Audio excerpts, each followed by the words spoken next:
Chapter 10, Treasure Again. Annie found her voice first.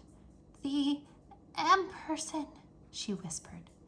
"Yes, I'm the M-person," said Morgan. "Where are you from?" asked Jack.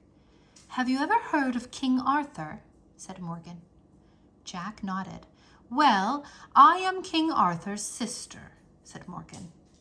"You're from Camelot?" said Jack. "I've read about Camelot."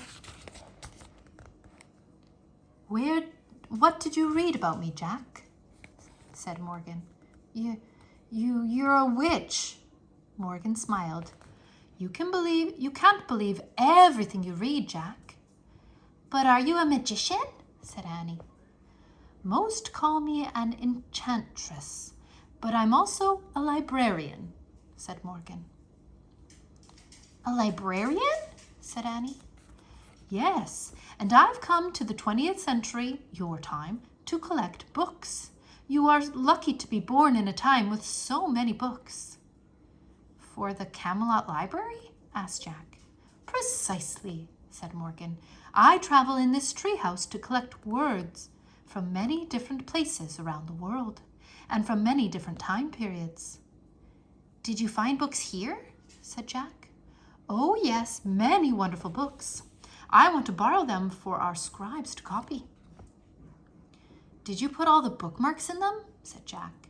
"Yes. You see, I like the pictures in the books. Sometimes I want to visit the scenes in the pictures, so all the bookmarks mark places I wish to go." "How do you get there?" asked Annie. "I place a spell on the treehouse," said Morgan. "So when I point to a picture and make the wish—" "I placed a spell on the treehouse," said Morgan.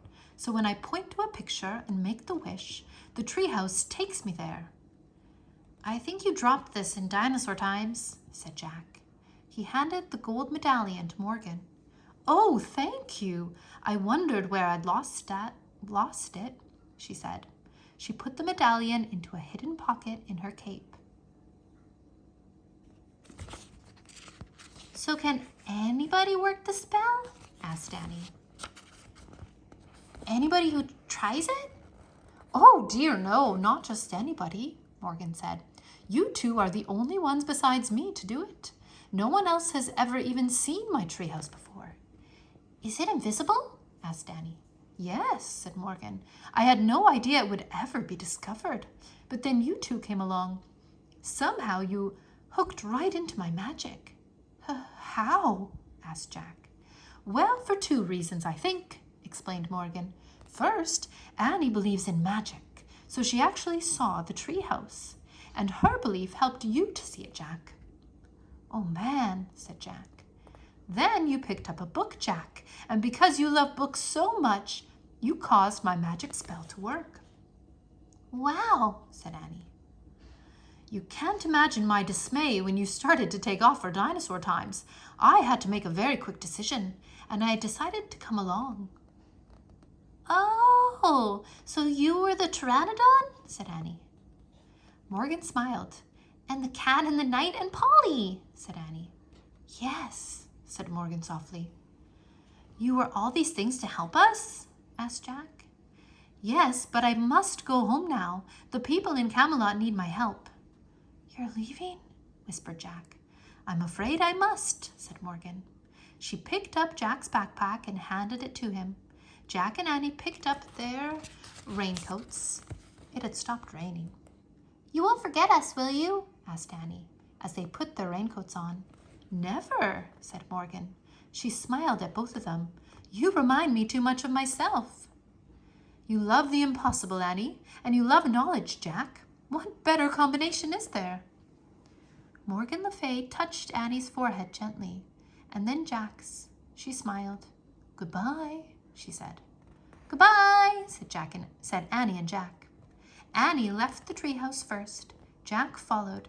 They climbed down the rope ladder for the last time. They stood below the oak tree and looked up. Morgan was looking out the window. Her long white hair blew in the breeze. Suddenly, the wind began to blow. The leaves began to shake. A loud whistling sound filled the air. Jack covered his ears and squeezed his eyes shut. Then everything was silent, absolutely silent. Jack opened his eyes. The treehouse was gone. All gone, absolutely gone. Annie and Jack stood a moment, staring up at the empty oak tree, listening to the silence. Annie sighed. "Let's go," she said softly. Jack just nodded. He felt too sad to speak. As they started walking, he put his hands into his pockets. He felt something. Jack pulled out the gold medallion. "Look," he said. "How did—" Annie smiled. "Morgan must have put it there," she said. "But how?" "Magic," said Annie. "I think it means she'll be coming back." Jack smiled. He clutched the medallion as he and Annie took off through the wet, sunny woods. As they walked, the sun shined through the woods, and all the wet leaves sparkled. Everything, in fact, was shining. Leaves, branches, puddles, bushes, grass, vines, wildflowers, all glittered like jewels, or gleamed like gold. Annie had been right, thought Jack. Forget the treasure chest. They had treasure at home, a ton of it, everywhere. The end.